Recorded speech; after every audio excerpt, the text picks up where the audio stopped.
Good morning student. तो start करें आज हम अपनी एक नई क्लास एक छोटे से स्माइल के साथ। ठीक, तो चलिए आज स्टार्ट करते हैं हम। जैसा कि आप सभी को पता है कि हमने गजनी वंश के बारे में कंप्लीट कर लिया था। आज जो हमारा नेक्स्ट टॉपिक है वो कौन सा है? सासवानी वंश। सासवानी वंश के प्रमुख शासक कौन? मोहम्मद गौरी। आज हम उनके बारे में पढ़ते हैं। तो चलिए स्टार्ट करते हैं अपना आज का टॉपिक, सासवानी वंश। ठीक, तो जैसे इससे पहले क्या पढ़ रहे थे? गजनी। तो गजनी का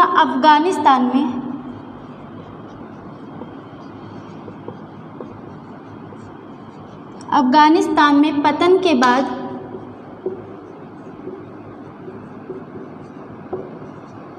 गौर कबीले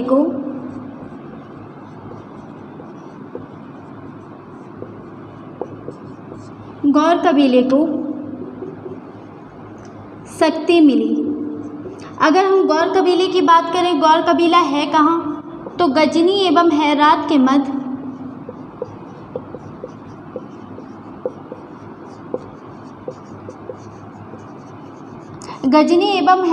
मध्य पहाड़ी क्षेत्र में एक छोटा सा कस्बा टाइप का था।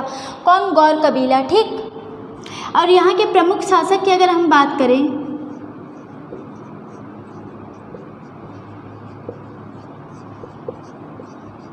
तो मोहम्मद गौरी।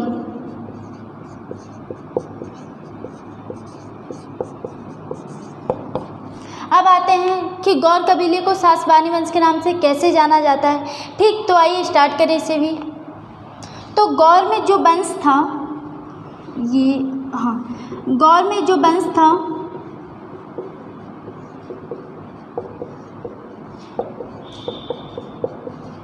उसे सासवानी वंश के नाम से जाना गया।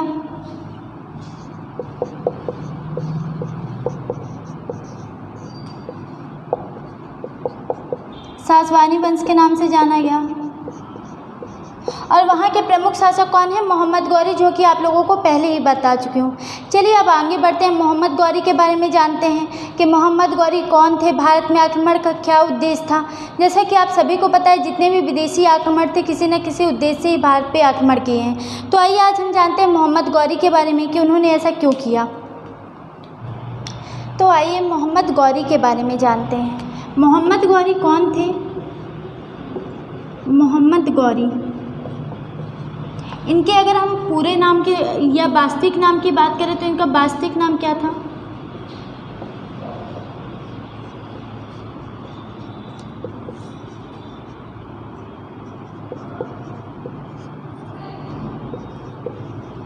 शिहाबुद्दीन मोहम्मद गौरी। इनके वास्तविक नाम की बात करें क्या? शिहाबुद्दीन मोहम्मद गौरी। इनके बड़े भाई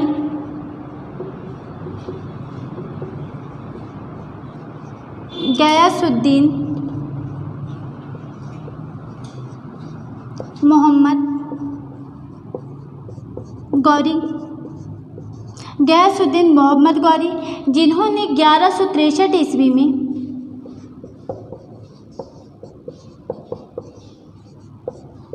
गौर पर अधिकार किया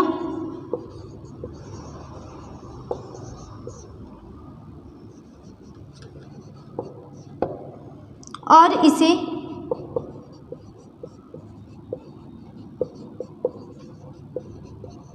अपनी राजधानी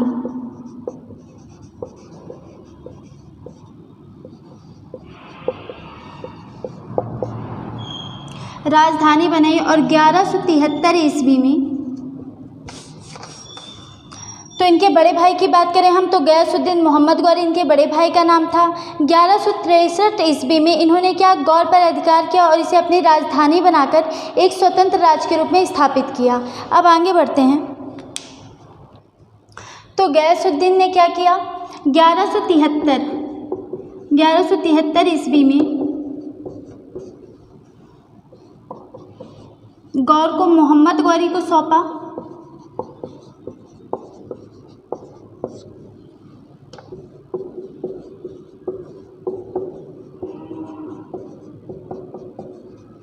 और स्वयं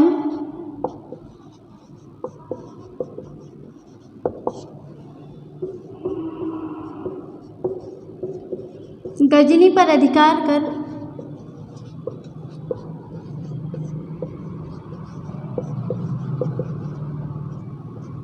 ख्वारिज्म के विरुद्ध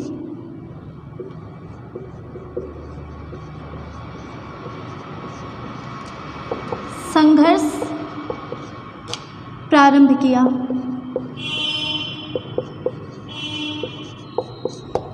तो पहले अब हम इतना जान लेते हैं, जैसे कि आप सभी लोगों को पता है जो बड़े भाई की चीज़ होती है वो छोटे भाई की होती ही है, ठीक। तो इसी तरीके से कुछ मोहम्मद गौरी की भी स्टोरी थी। इनके एक बड़े भाई थे जिनका नाम क्या था, गयासुद्दीन मोहम्मद गौरी, जिन्होंने 1163 ईस्वी में कहाँ गौरी पर अधिकार किया और 1173 ईस्वी में गौर को किसको, अपने छोटे भाई मोहम्मद गौरी को सौंपकर खुद कहाँ गजनी पर अधिकार कर ख्वारिज्म के विरुद्ध संघर्ष करने चले गए, ठीक। अब आगे आइए इनके बारे में थोड़ा और जानते हैं कि मोहम्मद गौरी ने गौरी के विस्तार को कैसे आगे बढ़ाया, सासवानी वंश को कैसे आगे बढ़ाया, इसके बारे में, ठीक। आइए सबसे पहले जानते हैं मोहम्मद गौरी के आक्रमण का उद्देश्य क्या था।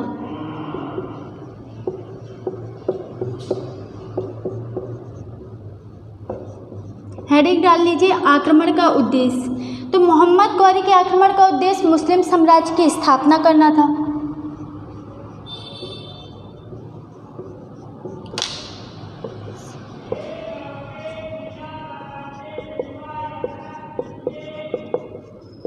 मुस्लिम साम्राज्य की स्थापना, ये एक बहुत ही इंपॉर्टेंट पॉइंट है, स्टार पॉइंट लगा के इसको लिखिए। मोहम्मद गौरी को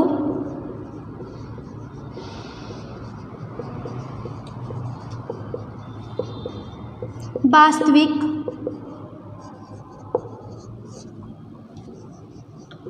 मुस्लिम साम्राज्य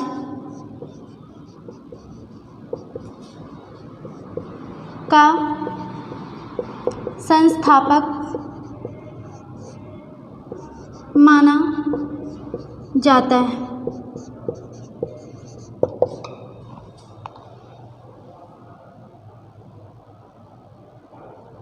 कई बार ये क्वेश्चन पूछा गया है कि मुस्लिम साम्राज्य का वास्तविक संस्थापक किसे माना जाता है, तो जो मोहम्मद गौरी है, तो मोहम्मद गौरी को मुस्लिम साम्राज्य का वास्तविक संस्थापक माना जाता है। चलिए आगे बढ़ते हैं इसी के साथ। अब इनके आक्रमण के बारे में जानते हैं कि इन्होंने कहाँ कहाँ और कब कैसे आक्रमण किया। तो इनके प्रथम आक्रमण की बात करें, अगर हम प्रथम आक्रमण की बात करें हम, तो प्रथम आक्रमण 1175 में मुल्तान पर, जिसपे किसकी, मोहम्मद गौरी की विजय हुई, मोहम्मद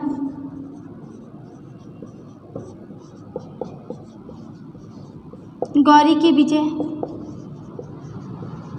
इनके द्वितीय आक्रमण की अगर हम बात करें, द्वितीय आक्रमण तो 1178 ईस्वी में गुजरात में मूल राजा भीम द्वितीय के मध्य हुआ।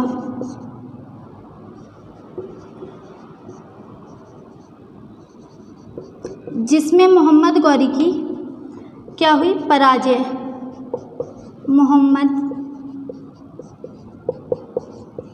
गौरी की पराजय। अगर हम इसी की बात करें तो 1178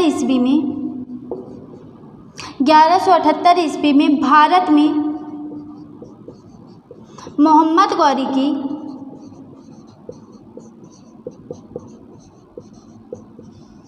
प्रथम पराजय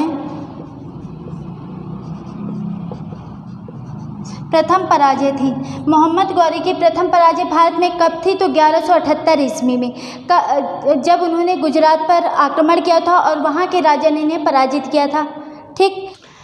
तो आगे बढ़ते हैं। तो 1179 से लेकर 86 तक इन्होंने पंजाब के लाहौर,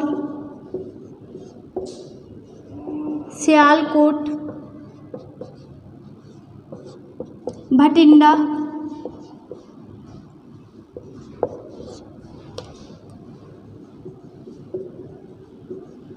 के क्षेत्र पर विजय प्राप्त की।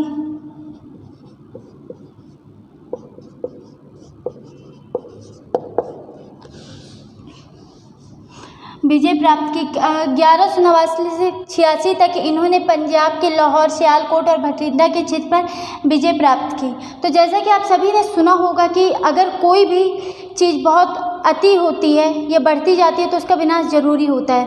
तो उसी टाइम पे दिल्ली पे एक वंश था, दिल्ली पे चौहान वंश, दिल्ली पर चौहान वंश के राजा पृथ्वीराज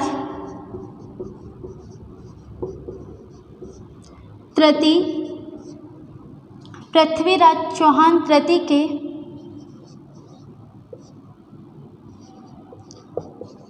साम्राज्य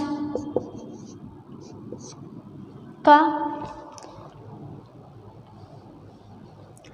दिल्ली पर चौहान वंश के राजा पृथ्वीराज तृतीय का शासन था।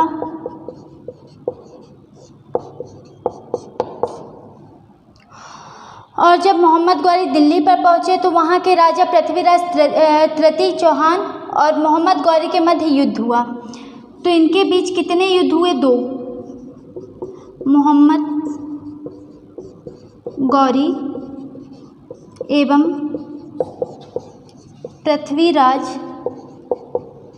तृतीय के मध्य 2 युद्ध। अगर हम एग्ज़ाम की बात करें तो एग्ज़ाम के अकॉर्डिंग ये क्वेश्चन बहुत ही ज़्यादा इंपॉर्टेंट है। कई बार पूछा गया है कि तराइन का प्रथम युद्ध कब हुआ था, किसके किसके मध्य हुआ था, तराइन के द्वितीय युद्ध कब हुआ था, किसके किसके मध्य हुआ था। तो अगर हम तराइन की प्रथम युद्ध की बात करें, तराइन का प्रथम युद्ध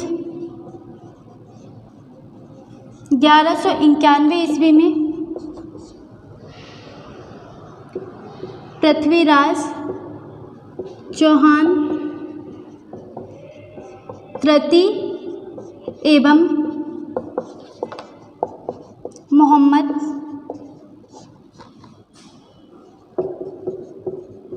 गौरी के मध्य, जिसमें मोहम्मद गौरी की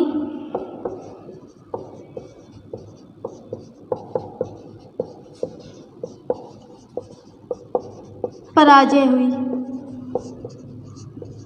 मोहम्मद गौरी की ये दूसरी पराजय थी। इनका प्रथम पराजय कब हुआ था? जब इन्होंने द्वितीय आक्रमण किया था। कब? 1178 ईस्वी में गुजरात में। तो राजा भीम द्वितीय से ये हार गए थे। और इनका द्वितीय युद्ध द्वितीय पराजय कब हुई?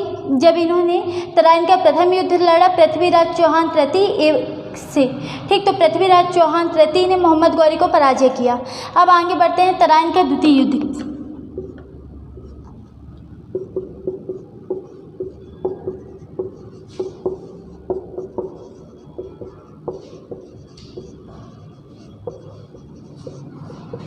ये भी पृथ्वीराज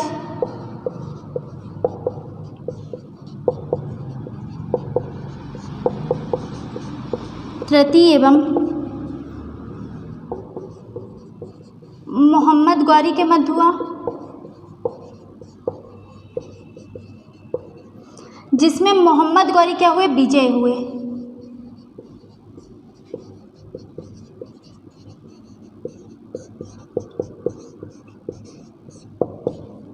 तो आइए जानते हैं। सबसे पहले स्टार पॉइंट लगा के लिखिए। चंदबरदाई के अनुसार, चंदबरदाई के अनुसार क्या हुआ कि जैसे द्वितीय युद्ध हुआ जिसमें पृथ्वीराज चौहान की क्या हुई? पराजय हुई। तो मोहम्मद गौरी ने क्या किया था? मोहम्मद गौरी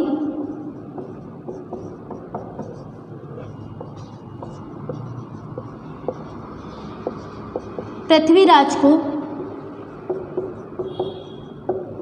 बंदी बनाकर गजनी ले गया,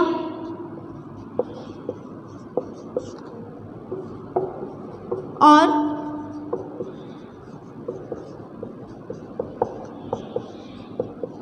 शब्दभेदी बाण